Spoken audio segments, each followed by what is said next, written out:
But on a more serious note, they actually use this very kind of clever technique in that, okay, try to draw a distinction between Hindus and Hinduism and Hindu nationalists.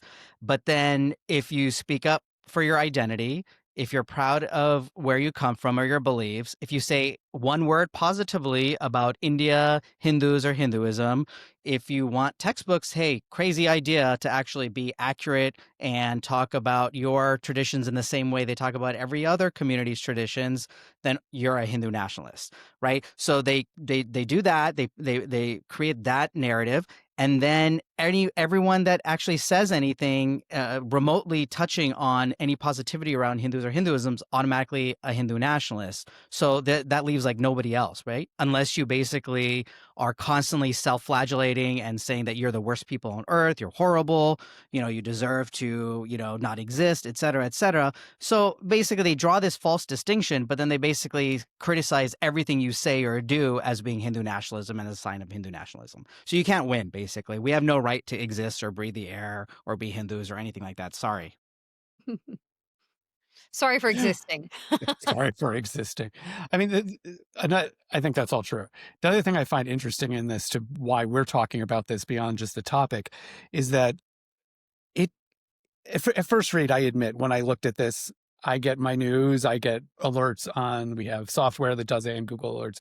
And I only saw one reference to HAF in here, where we talk about Hindu phobia, and we'll get to that.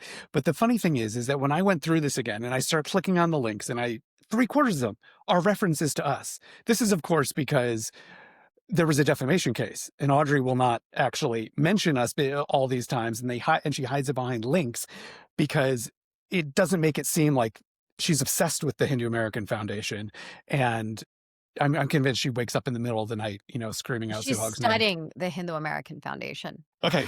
We've actually, just real quick, I'll just say that some of our staff members, we've seen her research assistants, because when you pay for LinkedIn, you can see who's looking at your profile.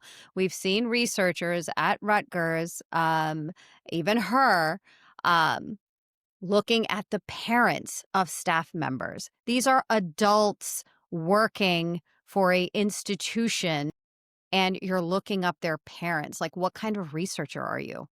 Because, the parents are the Hindu nationalists. Remember, Tenmori mentioned in one of those video clips, she said, you better talk to your effing parents because they're the Nazis who were importing Hindu nationalism.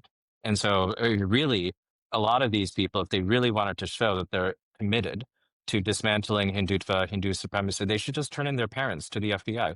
Maybe turn in their own parents' eyes. That sounds very Maoist.